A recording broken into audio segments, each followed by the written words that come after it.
Olá, pessoal, novamente. Agora vamos falar sobre o modelo de dispersão.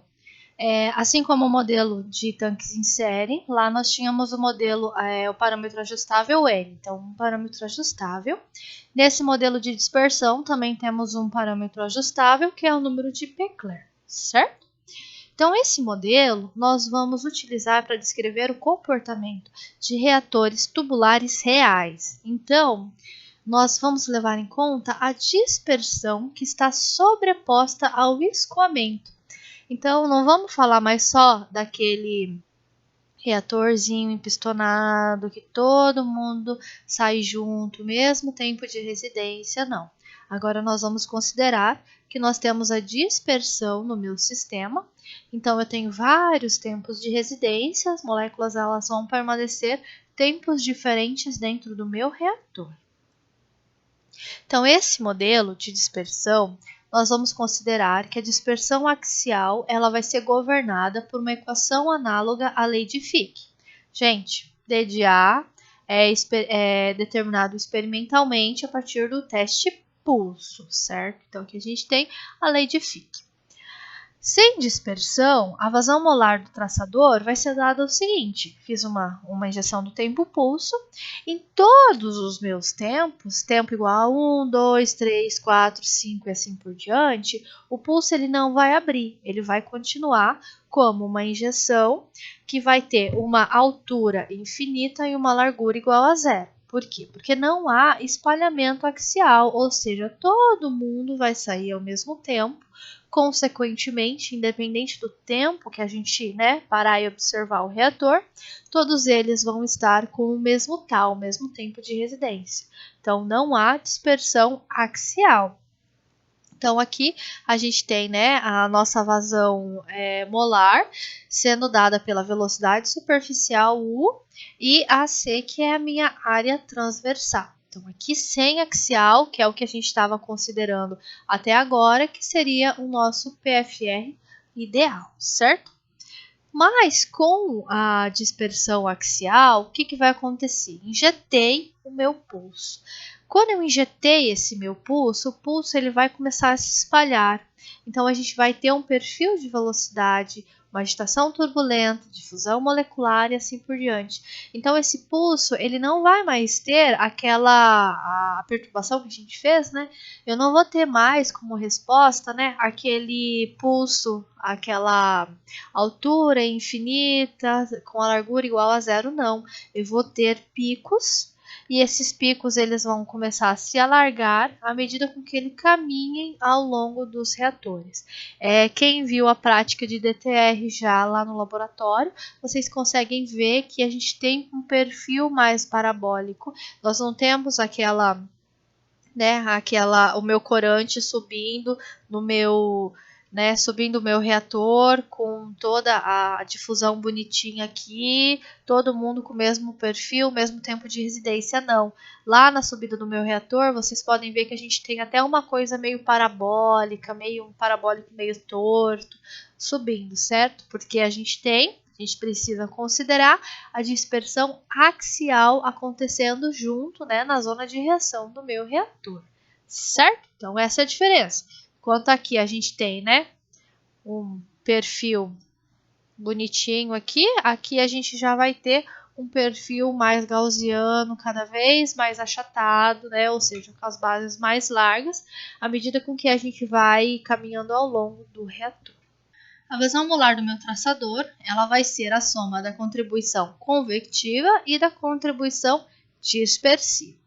Dessa maneira, o meu F de T ele vai levar tanto em conta quem? Parte da lei de Fick, da difusão da lei de Fick, e a parte convectiva, certo?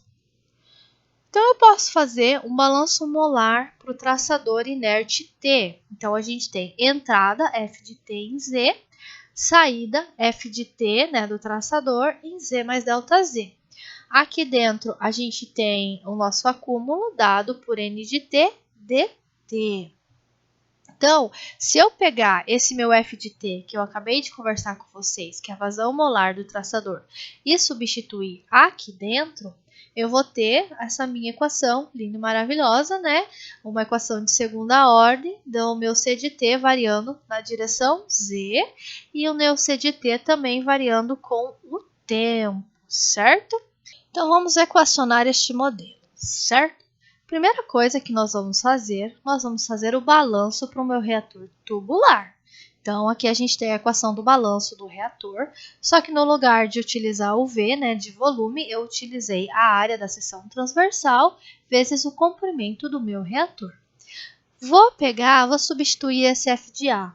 Então, eu vou lá, certo? Aqui, né, pode ser F de A, C de A e C de A. Então, eu vou pegar esse F de A e vou substituir aqui dentro. Substituindo aqui dentro, fazendo todos os rearranjos e dividindo por U, eu vou chegar nessa equação maravilhosa.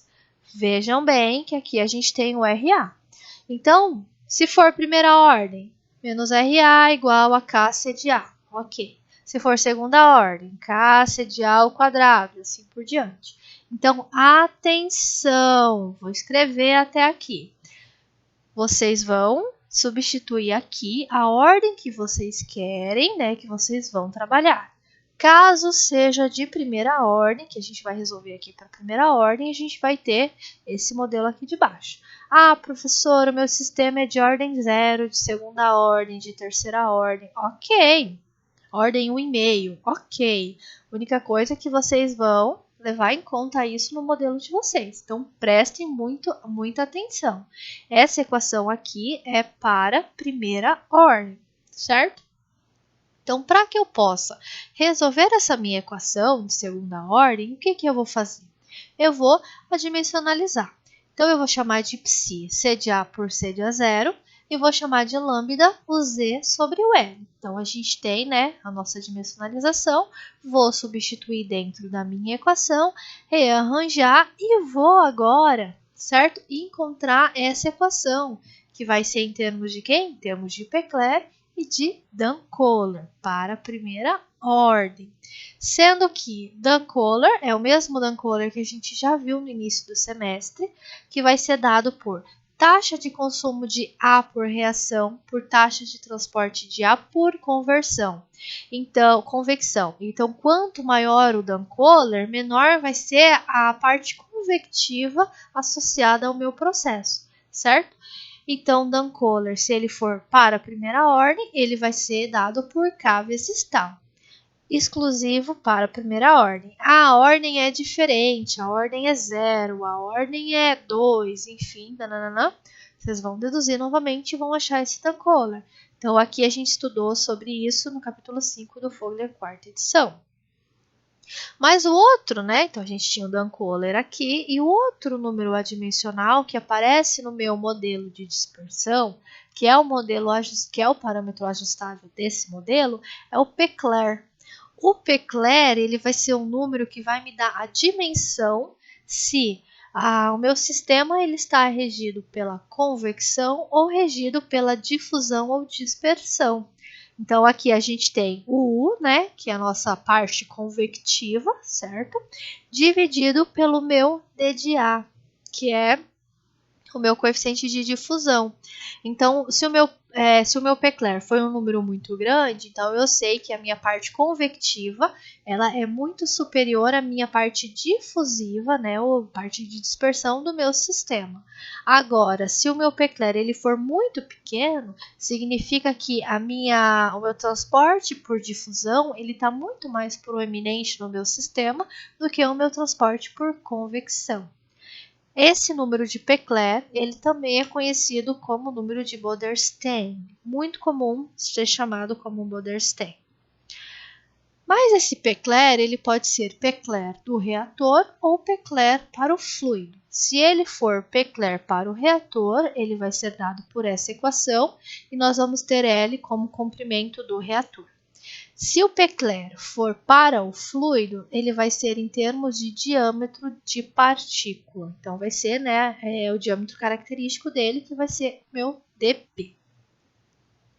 Valores típicos que a gente tem para tubos abertos sempre serão maiores do que para leitos fixos.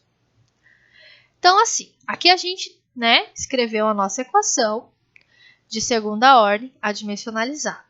Mas para que a gente possa resolver essa equação, o que a gente precisa? De condições de contorno. Então, a gente tem duas condições de contorno. A primeira delas é para vaso fechado, fechado, e o segundo para vaso aberto, aberto.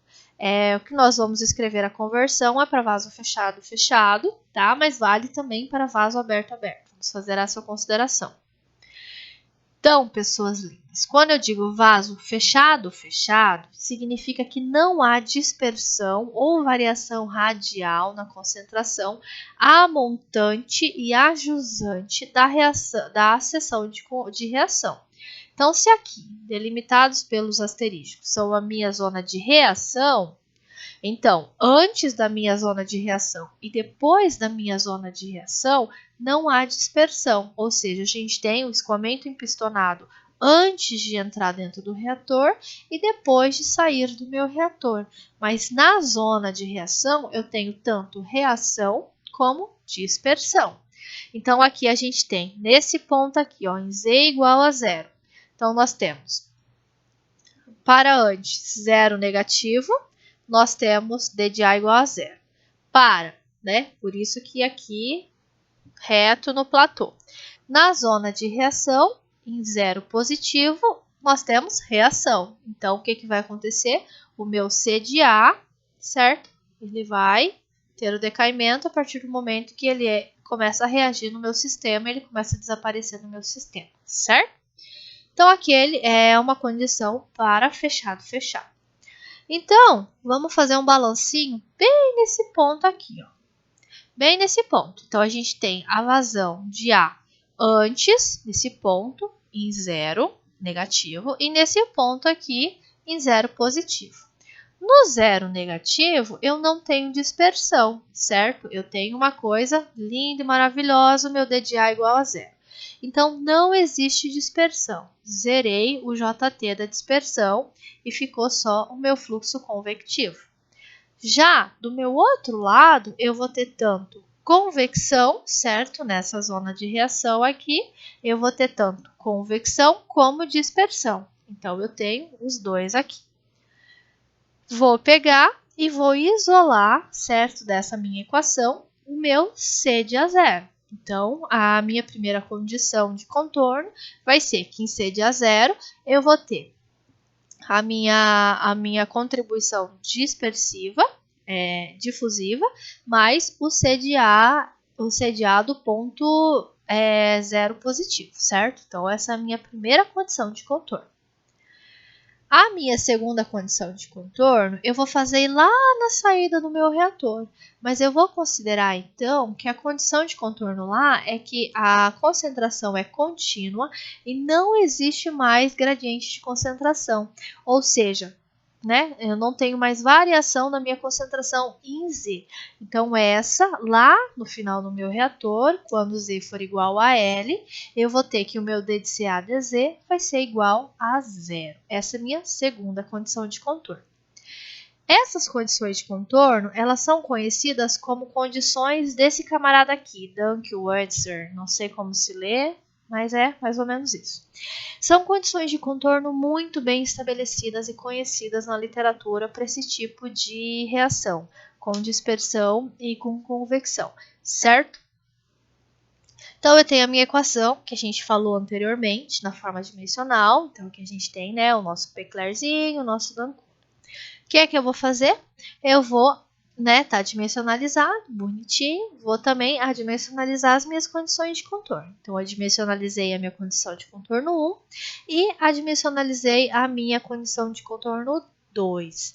Então, o que eu vou fazer? No final do meu reator, certo? Eu vou pegar, vou substituir as condições de contorno lá, fazer as minhas integrações uma vez, a integração segunda vez, da mesma maneira que vocês faziam lá em cálculo, lá nos últimos anos. E vocês vão chegar para o final do reator, quando Z for igual a L, certo? Vocês vão chegar nessa equaçãozinha aqui, nessa equaçãozona aqui, onde o Q vai ser dado por 1 mais 4 Dunkel dividido pelo Pecler, todo mundo na raiz quadrada, e Se a gente pegar, fazer o contrário, isolar o x, nós vamos determinar o x do meu modelo. Olha que modelo lindo, olha que x lindo. Agora, para sistema aberto. Para sistema aberto, a gente vai ter a minha difusão acontecendo antes na minha zona de reação e depois na minha zona de reação. Então, aqui a gente não tem escoamento empistonado único, né, somente em nenhum momento do meu reator. Então, aqui a gente tem, para sistema aberto, antes eu cortei esse termo, certo? Agora não, sistema aberto, também tenho o meu termo difusivo, né, antes. Então, eu tenho aqui termo difusivo, termo convectivo, tanto em 0- como em 0-. Temos os meus Z's, né? Aqui é a minha condição de contorno 2 que vai mudar. E, né, bonitinho aqui. Nós não vamos achar um X específico para o sistema aberto. Então, como consideração, vocês podem utilizar o X do sistema fechado, mas vocês expliquem, falem que por consideração, vocês estão encontrando o X do sistema fechado. Porque é um sistema, como a gente leva em conta os dois, tanto termo convectivo e difusivo de ambos os lados, é um sistema bem complexo matematicamente, então a gente não vai entrar nesse âmbito na disciplina, certo? Mas eu falei para vocês que o Dan-Kohler é primeira ordem, certo? A gente tinha que era igual ao K vezes o tal para a primeira ordem. Mas existem outras maneiras para que a gente possa determinar esse Dan-Kohler e esse Pecler. Essas maneiras são: a gente pode utilizar o escoamento laminar com a teoria das difusões moleculares radial e axial. Podemos utilizar correlações da literatura para tubos e leitos fixos. Essas correlações, para vocês achar o Dan-Kohler, elas também aparecem lá em operações unitárias. Vocês podem ver que alguns gráficos vão ser bem semelhantes. Ou, né, o que a gente mais vai usar são dados experimentais de traçadores, que é basicamente o que a gente vai fazer em Lab 2 na prática da DTR, certo? Então, com a injeção do tipo pulso, nós vamos encontrar os parâmetros para determinar Dan-Kohler e determinar Pecler, consequentemente calcular a conversão, certo, do meu modelo. Conversão do meu reator, perdão, utilizando o meu modelo. Então, eu posso achar o meu coeficiente de dispersão, o D asterístico ou D de A, né, para escoamento laminar em tubo, que é conhecido como coeficiente de Harris-Taylor. Ele vai ser dado por essa equação.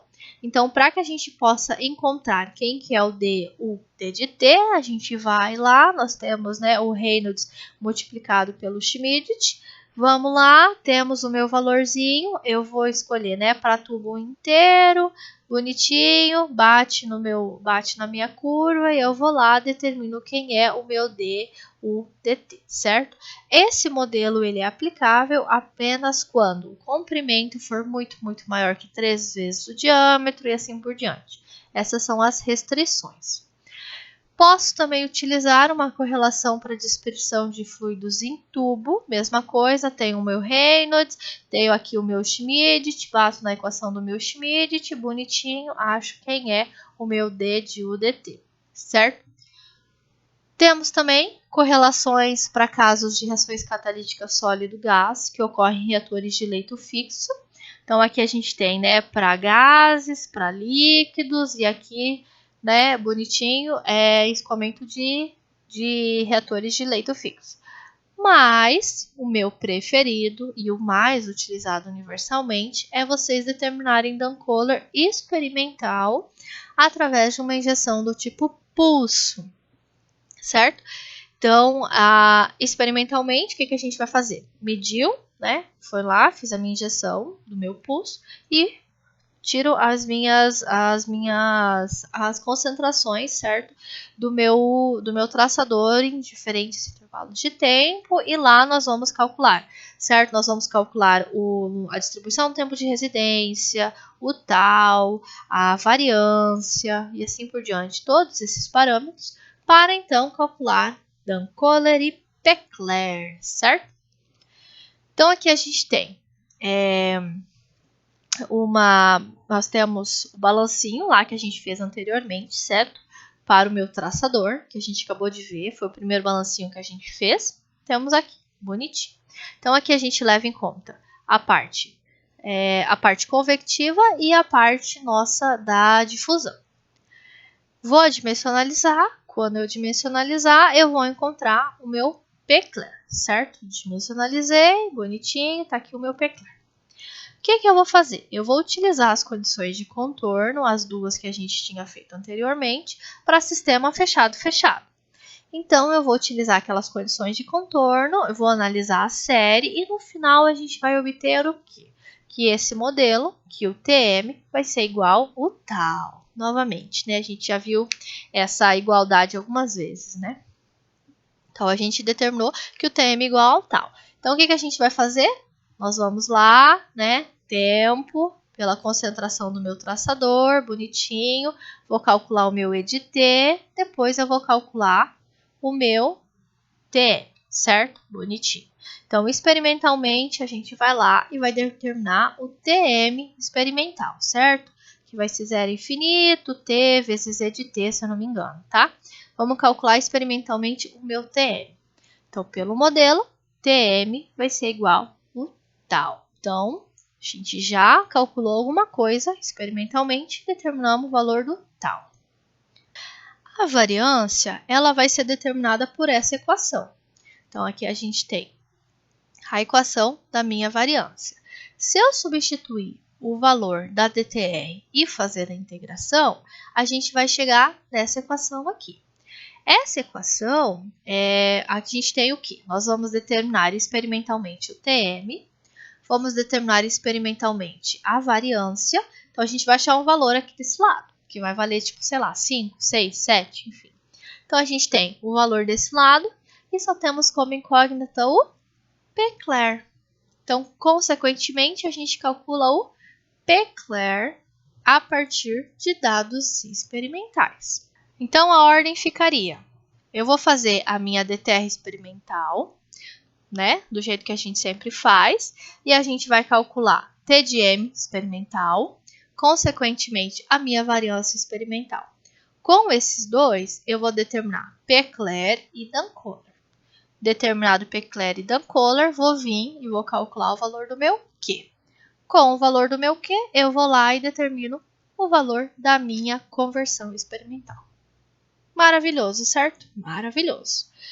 Só que o que a gente acabou de falar é para tubo fechado-fechado. Então, para tubo fechado-fechado, a gente determinou Pecler e Dunn-Kohler, certo? Dessa maneira. Agora, Pecler e Dunn-Kohler, né?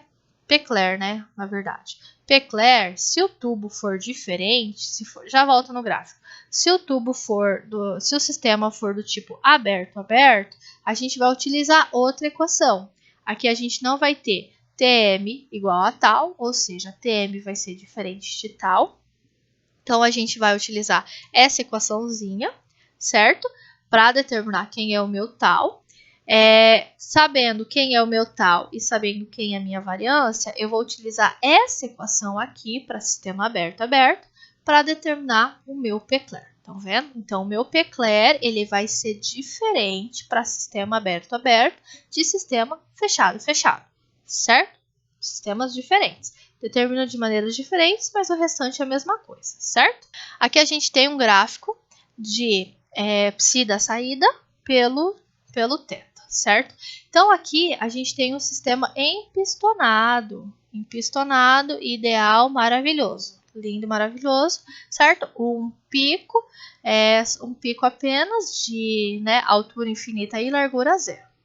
A partir do momento que a gente começa a ter dispersão, se a dispersão ela for pequena, eu vou ter ainda um sistema, certo? Gaussiano, concêntrico, quase, na meiuca aqui do meu sistema empistonado.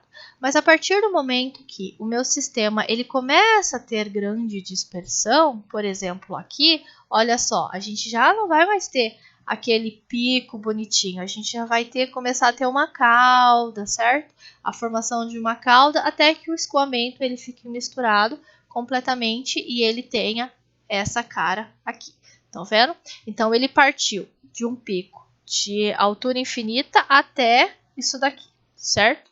A partir do momento que a dispersão começa a tomar o meu sistema também, além, né, da minha reação. Então, o meu sistema ele deixa de ter aquele fluxo pistonado, lindo, maravilhoso, para ter um sistema bem bagunçadinho, um sistema com dispersão.